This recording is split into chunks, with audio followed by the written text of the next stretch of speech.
Et bonjour, bonjour, j'espère que vous allez bien. Aujourd'hui, on va parler de lumière en intérieur. Lorsque vous créez une maison, vous récupérez un set, ici par exemple j'ai mis le set Alchemy de 3D Lab, l'environnement est super clean, mais il est très peu éclairé. On va passer en aéré et on voit très bien que si on rajoute un personnage, il va clairement pas être très bien éclairé. Donc du coup, j'ai déjà préparé un personnage, Pablo 8.1, c'est un personnage que j'aime bien, je lui ai rajouté des cheveux. On va le mettre et on va voir ce que ça donne de base. Voilà, donc clairement, il est sous-éclairé. La lumière en intérieur peut être un peu difficile pour certains, parce que la lumière environnementale n'atteint pas les personnages. Normal, il y a des murs. On va essentiellement voir deux façons de gérer cette lumière, le spotlight et la surface émissive. Dans cette scène, on a déjà quelques lumières. Donc ici, on voit hein, qu'il y a des bougies qui émettent un peu de lumière. Et il y a également deux autres point of light, mais c'est clairement pas suffisant. Donc, on va commencer par les spotlights.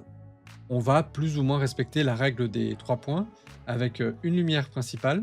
Donc je vais revenir en texture shaded, plus simple pour naviguer, en perspective view, et puis du coup je vais mettre une lumière à peu près par ici. Donc là, hein, on se met en position avec le en perspective view, on va dans create et on clique sur new spotlight.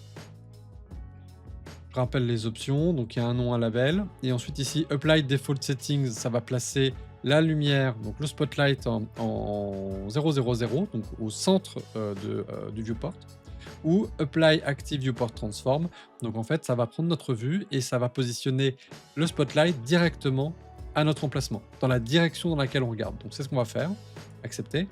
Là on le voit pas, mais si je recule, on voit que le spotlight est là. Donc là, je peux posséder la lumière pour orienter la lumière où je veux. Donc on pourrait la mettre par ici, par exemple. Pas totalement sur le visage, sinon ça va cramer un peu, mais peut-être légèrement sur le côté. Vous voyez le centre, là je le mets légèrement sur la gauche. Et puis on va voir ce que ça donne. Donc je passe en perspective view. Et puis je vais reprendre la caméra 10, qui était plutôt bien positionnée. Et là, je vais activer High-Ray. Voilà, donc là, on a une lumière qui est directement dirigée sur le personnage. La lumière est un peu crue et elle est peut-être un peu faible. Donc je retourne dans les options Light et en fait je peux augmenter l'intensité de la lumière en modifiant ici Luminous Flux, les lumens. Donc par défaut ils sont à 1500. On va essayer de les mettre par exemple à 3000, voir ce que ça donne. Et là voilà, ça éclaire beaucoup plus et surtout la lumière est encore beaucoup plus crue.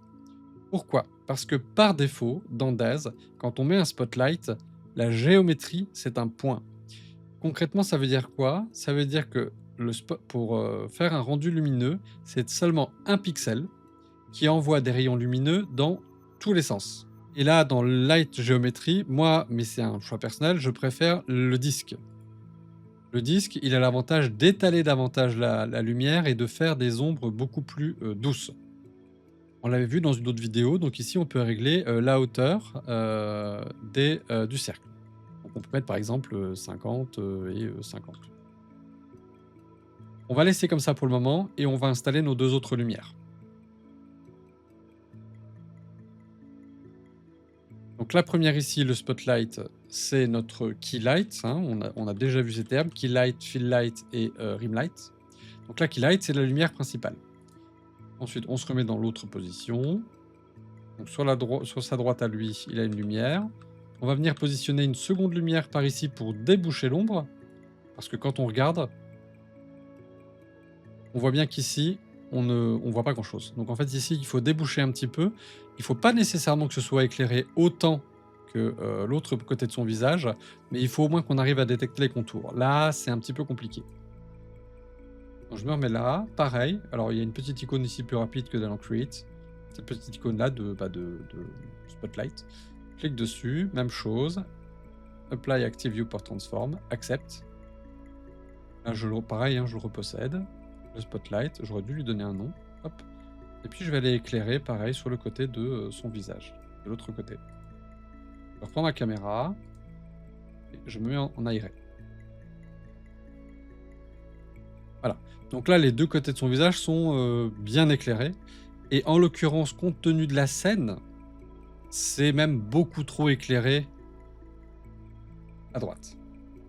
Donc, on va aller dans Spotlight. Ici, on va la renommer, celle-là, on va l'appeler Fill Light. Et du coup, on va venir descendre, dans notre cas, l'intensité lumineuse. On va essayer de le mettre à 1000. L'objectif de cette Fill Light, c'est qu'elle vienne légèrement effacer les ombres qui ont été créées par la Keylight. Bon, ici, tout est sombre, donc du coup, c'est pas uniquement la Keylight qui crée une ombre, mais que voilà, ça vienne diminuer un peu. Mais la scène en elle-même oblige finalement à ce que cette partie du visage soit plus sombre que l'autre côté, vu que la lumière vient de notre gauche. On peut essayer même de descendre encore un peu. La lumière fait beaucoup de choses, hein. C'est la lumière qui sculpte les visages. On l'a vu dans l'autre vidéo concernant la peau. Là, ça me paraît être une lumière qui n'est pas si mal. Et ensuite, on va venir créer la backlight, aussi appelée la ring light. Donc pour ça, on va venir à l'arrière du personnage.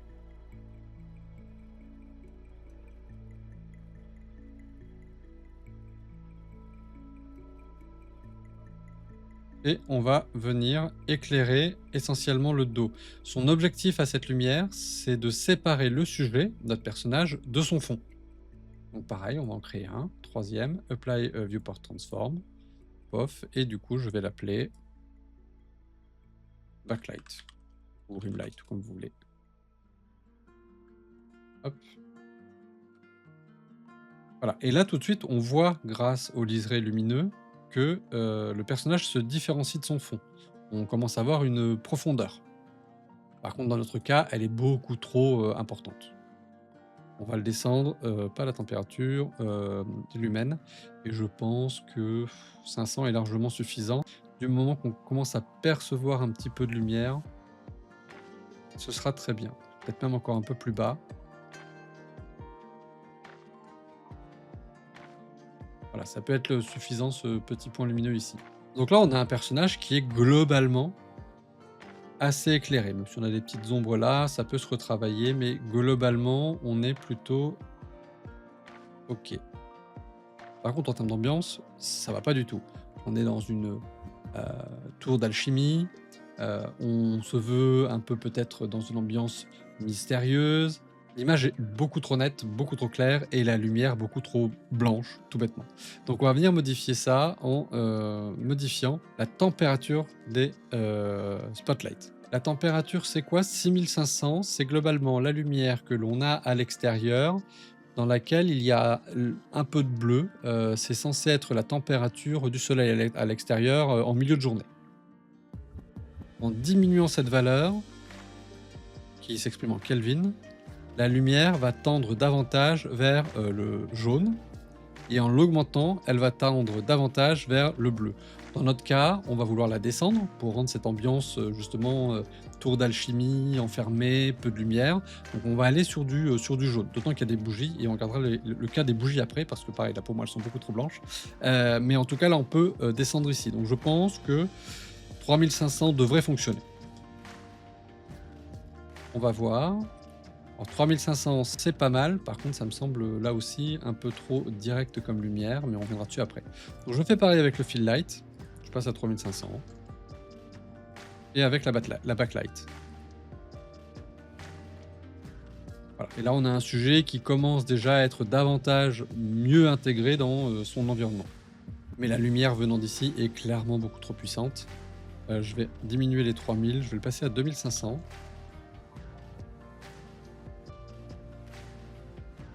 Et peut-être diminuer le diamètre du disque. Mais globalement, la lumière reste très intense. Donc si je diminue ici à 80%, c'est peut-être un peu mieux. Et je pense que le problème qu'on va avoir, c'est que on pointe peut-être un petit peu trop le personnage. Donc je vais l'écarter un peu, la lumière, et voir un peu ce que ça donne.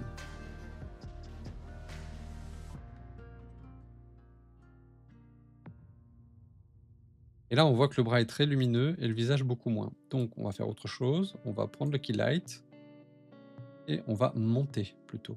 L'objectif, c'est que, le personnage soit touché par la zone autour de ce point lumineux, mais très légèrement.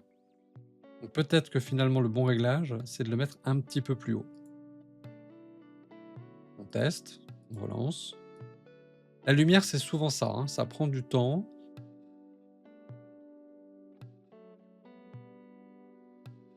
Voilà et là, du coup, ça me paraît beaucoup plus, cohérent. Même si maintenant j'ai un problème d'ombre. On la voit ici, si je me rapproche. Voilà, ici clairement, on a une ombre, disgracieuse qui est projetée par la lumière sur le personnage. C'est lié à la taille de la lumière. Plus la lumière est grande, plus les ombres seront diffuses. Donc ce qu'on peut faire, pour essayer de régler ce problème, dans un premier temps, ça va être d'augmenter à nouveau, le diamètre, du disque. Et on voit qu'à 100, elle est beaucoup moins définie.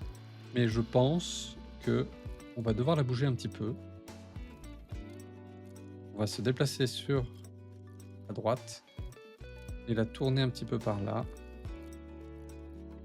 pour voir ce que ça donne. OK, là on est plutôt pas mal pour cette lumière ici et en plus on a récupéré un reflet dans l'œil. Par contre, on voit que à droite, on a la lumière qui projette, bah, la lumière et par contre elle projette une ombre. De la même façon, elle est pas, très heureuse cette lumière, donc on va augmenter la taille ici de la zone. L'ombre est un petit peu plus diffuse, mais c'est pas encore ça. Donc on va aller prendre notre fill light. On va essayer de le monter davantage aussi, parce que finalement le sujet c'est de déboucher ces ombres-là, ça on s'en fout un peu. Et on va voir ce que ça donne. Donc là c'est plutôt pas mal, on voit bien le haut du personnage, le bas est plus discret. On va regarder un peu nos bougies là. Nos bougies donc, elles ont une surface émissive. Ça se voit qu'elles agissent sur l'environnement. Donc pour regarder un petit peu, ces réglages, ce que vous pouvez faire, c'est choisir l'objet, aller dans l'onglet surface, vous cliquez, sur le petit triangle à gauche et là vous voyez light. Donc light, on voit qu'il y a émission qui est en blanc, donc clairement il est, activé et il envoie une lumière blanche. La lumière blanche, c'est pas forcément ce que l'on veut, mais la température est à 2300, donc ça veut dire qu'elle envoie une lumière qui est plutôt, qui tire plutôt sur le jaune. Par contre, ce qui est étrange ici, c'est, la cire. Finalement, la lumière est projetée à travers la cire, mais c'est très blanc. Et ça, c'est un peu bizarre. Ça fait plastique. Donc pour le coup, ce qu'on peut faire, c'est plutôt, cliquer sur la flamme pour vérifier un peu ses valeurs. La flamme émet aussi une lumière. Par contre, elle émet une lumière à 4400, donc un petit peu moins jaune. On va le descendre un peu. On va le descendre à 3500. Et comme pour moi, ça reste toujours un peu trop blanc, moi je pense que c'est la lumière ici à travers la cire qui est émise qui est blanche. Et ça, c'est pas bon, les bougies. Enfin, moi, tel que je me l'imagine dans une tour, c'est de me dire que les bougies, elles sont usées, elles brûlent beaucoup, elles prennent la poussière, donc du coup, elles vont pas être blanches. Elles vont plutôt aller sur le jaune. Donc là, pour le coup, ce que je veux changer, c'est vraiment la couleur de la lumière. C'est pas uniquement la température, c'est aussi la couleur de la lumière. C'est celle qui va être transmise à la cire, parce que là, on est sur la cire. Et donc, du coup, je vais aller chercher une couleur, peut-être comme ça. Et voilà. Là, pour le coup, cette bougie ressemble beaucoup plus à ce que j'ai en tête quand je m'imagine une bougie. Là, ça, c'est l'ancienne configuration de la bougie, et ça, c'est la nouvelle. Il me semble que c'est beaucoup plus réaliste. Et donc, ce que l'on peut faire, c'est récupérer les paramètres de la cire ici et l'appliquer à celle-là. Donc, on va venir ici, sur notre objet source. On va aller sur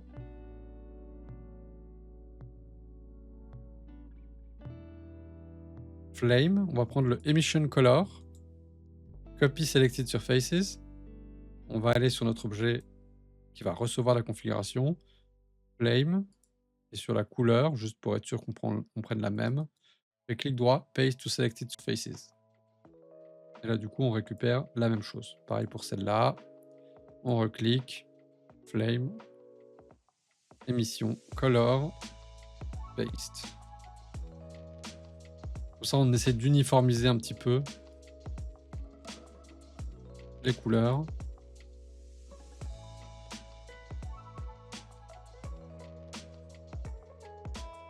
Et voilà. Et ensuite, peut-être que ce qui manquerait ici, ce que je disais, plus tôt, c'est d'aller dans, caméra et on va activer le Depth of Field et là, il va falloir qu'on configure, vous vous souvenez, le Focal Distance et le f-stop. Donc du coup, pour mieux le voir, on se met en Perspective View. On peut se mettre en Texture Shaded. On se met sur le côté. On choisit notre caméra, qui est notre caméra 10, je crois. Caméra 10. Off. Elle est là. Et là, du coup, je me positionne près du personnage. Et quand je vais dans caméra, je vais bouger le focal distance qui est derrière. Et là, je vois une zone, hein. Vous vous souvenez, on l'avait déjà vu. Un disque devant et derrière. Un plan devant et derrière qui va me dire où est ma zone de netteté. Je vais réduire un peu la zone parce qu'elle me semble, moi, trop importante. Je vais la réduire comme ça. Mon visage sera net. Ce qui est devant et ce qui est derrière sera flouté. On se remet comme ça, sur la caméra 10. On se remet en aéré. Et on regarde ce que ça donne. C'est pas mal. La tension, elle est carrément mise sur la tête du personnage. À mon goût, peut-être un petit peu trop lumineux au niveau du keylight. La keylight envoie encore trop de lumière. Mais voilà, globalement, on a une image qui peut être utilisée pour, je sais pas moi, un visual novel, une BD, enfin peu importe. Et puis après, on peut essayer de rendre l'image pour voir ce que ça donne en vrai. Juste vite fait configurer ça en 1920 par 1080. Ce sera pas le cas parce qu'on est sur une caméra qui a des dimensions locales, on le voit ici. Ce sera en 1920 par 1440. Donc ça, on s'en fiche. On va passer ici Max Sample, ça c'est pas le sujet. J'ai désactivé ça. Je vais mettre 1200 sample max. Optimisation speed, ça c'est bon. Filtering, on va laisser par défaut, c'est ce qui était fourni. Ça, on va se mettre en mid-shell. 0.8. On active le denoiser. Comme j'ai dit que c'était à 1200 samples, je vais le mettre à 1199. Ça, on n'y touche pas et on peut rester comme ça pour le reste. Ok, et là, du coup, je vais faire mon rendu.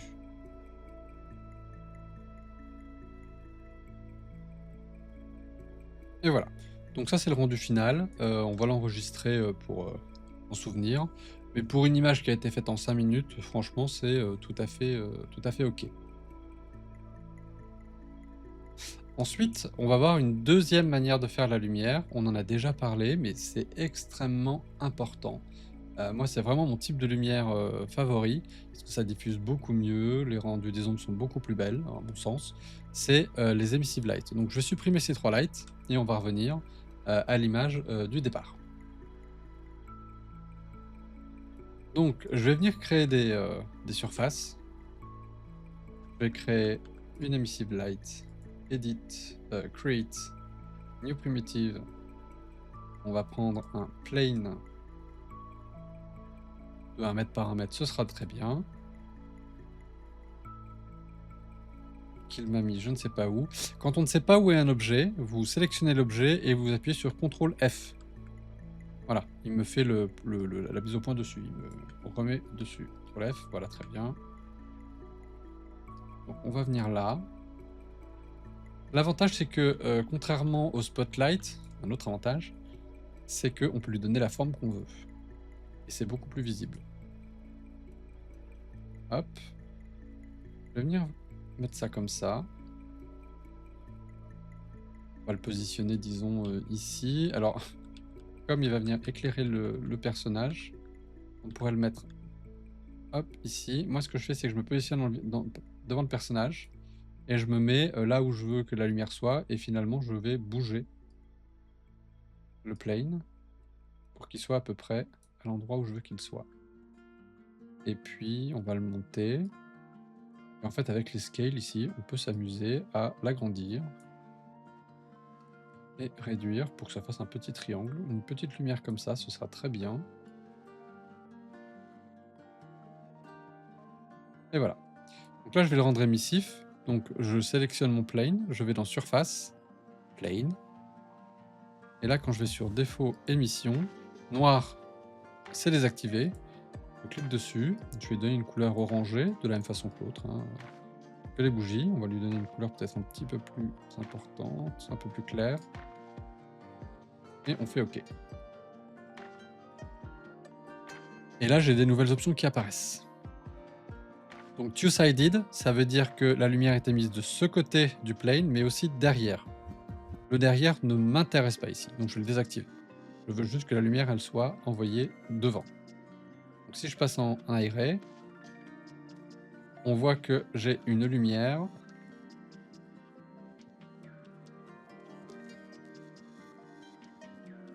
qui éclaire le personnage, mais beaucoup trop faiblement. Donc je me mets sur la caméra, caméra 10.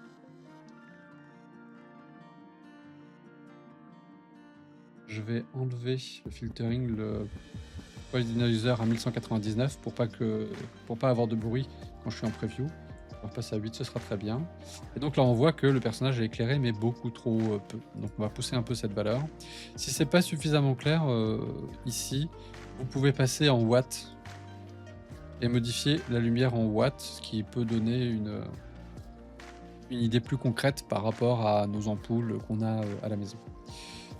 Et on pourrait très bien l'augmenter à 150 watts, mais ce qui, dans un environnement très sombre, éclaire beaucoup la scène. Donc là, j'ai plutôt le diminuer dans notre cas, passer à 5, par exemple. Et je pourrais presque monter un petit peu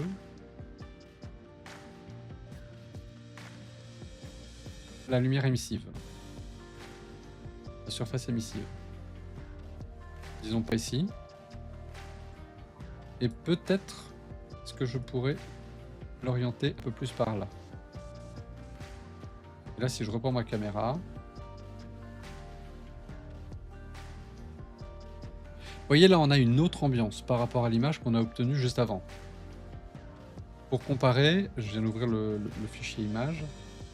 Pour comparer, ça c'est l'image qu'on avait obtenue avec les 3 points. Ça c'est l'image qu'on obtient à droite avec l'emissive light. Moi je préfère cette image-là. Assez naturellement, le visage il est bien illuminé sur la gauche. À droite, c'est globalement ok, mais on va peut-être rajouter un petit point of light, on va le voir juste après, pour déboucher encore un peu les ombres, et il nous manquerait une lumière à l'arrière. Mais vous voyez, le rendu, je le trouve beaucoup plus propre avec l'emissive light qu'avec le point of light. En tout cas, beaucoup plus réaliste. Donc, ce qu'on va faire à ce niveau-là,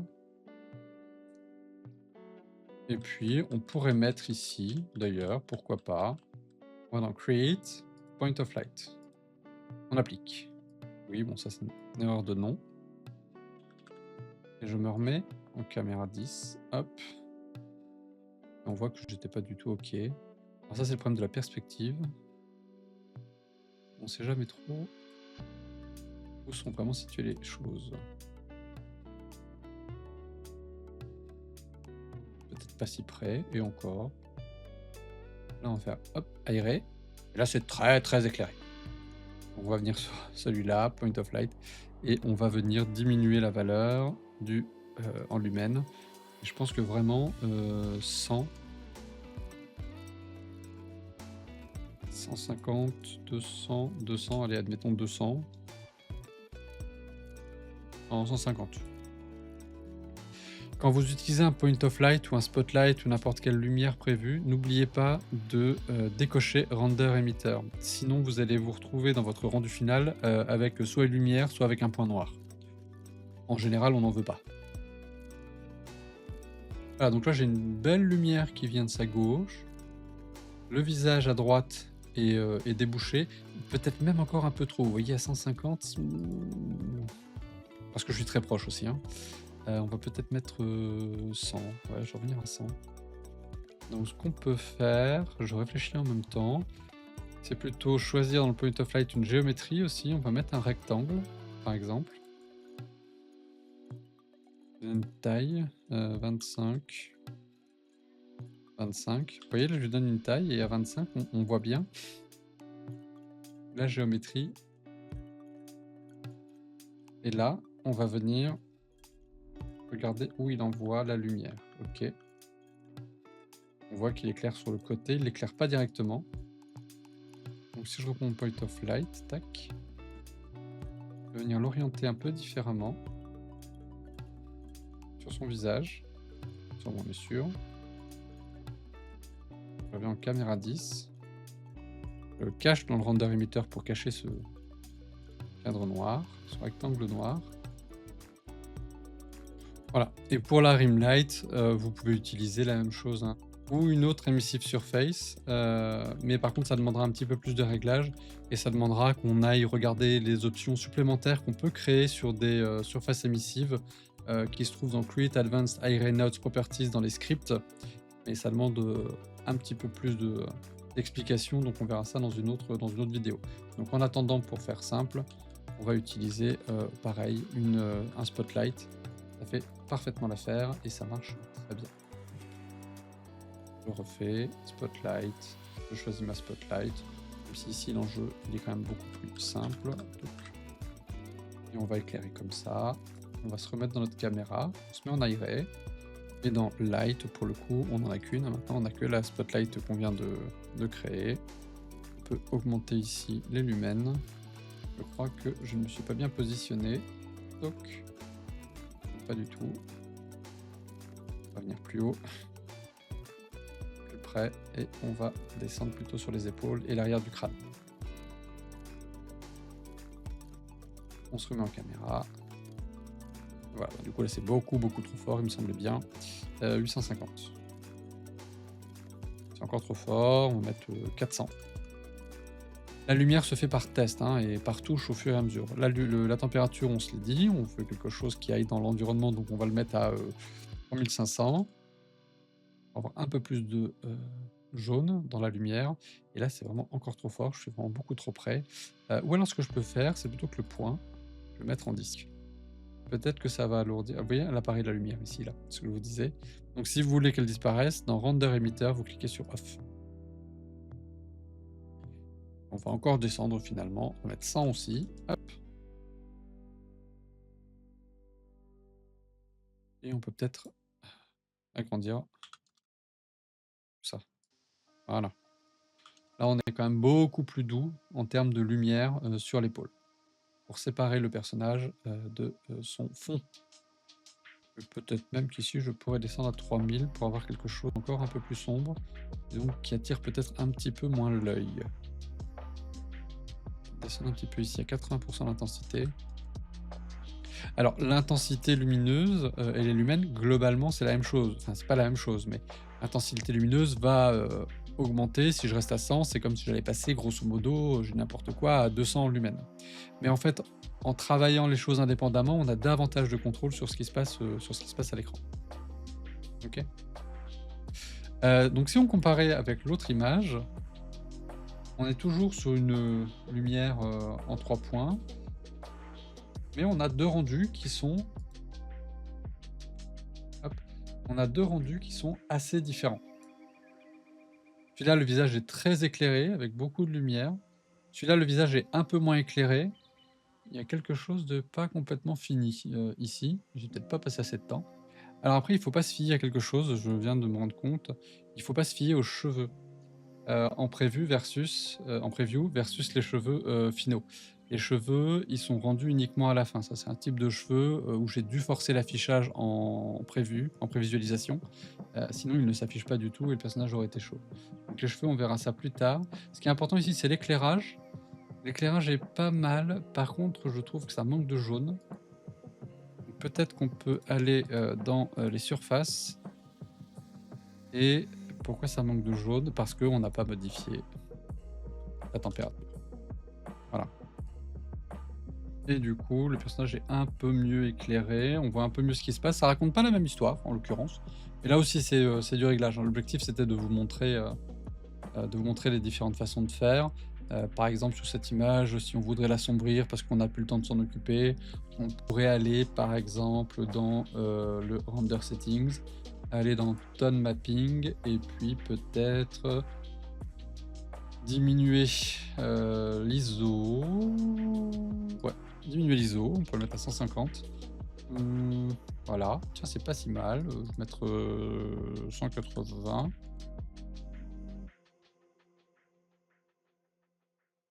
180, voilà, et puis rajouter un peu de vignettage. Alors on le fait plutôt dans Photoshop, mais bon, on va se dire ici qu'on est fou et qu'on va le faire ici. On va rajouter du vignettage comme ça, on va mettre 30, 28, hop, 28, et puis finalement mon ISO, bah, comme j'ai assombri l'image, c'est plus OK, j'aurais dû le faire après. On va mettre 250,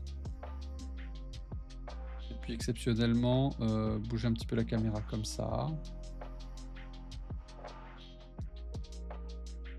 Juste vérifier ça.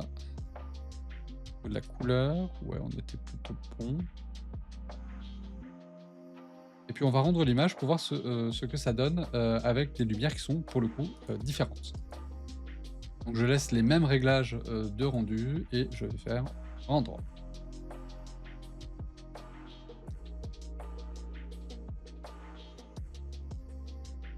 Voilà, donc là les images sont rendues. Ça, c'était la première image, sans lumière, sans rien. On l'a posé le personnage directement après avoir ouvert le set, en intérieur. Ça, c'est l'image, qu'on a réalisée avec les, 3 points de lumière, avec des, spotlights. Et ça, c'est la troisième image qu'on vient de rendre directement dans Daz. Alors bon, celle-là, elle est pas exactement directement comparable parce qu'on a rajouté, ici, du vignettage, mais bon, ça donne une idée. Bah, ici, par exemple, je vois aussi qu'il y a des petits pocs, il y en avait aussi avant, ouais, mais ils se voyaient un peu moins parce qu'ils étaient dans l'ombre. Ça, typiquement, sous Photoshop, hein, s'il y a un petit problème de ce type-là, on va juste aller le modifier pour rendre ça, plus uniforme.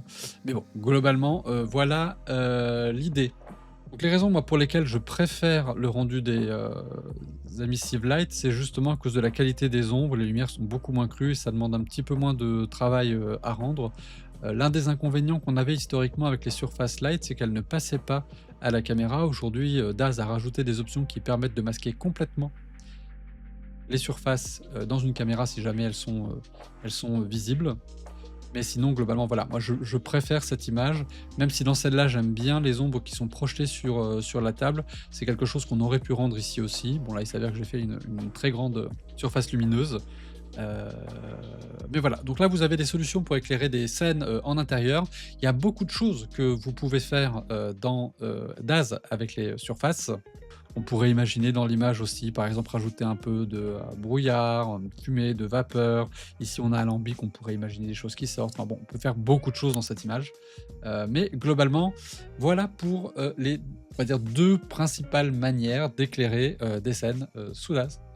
Voilà, donc si la vidéo vous a plu, n'hésitez pas à lâcher un pouce bleu.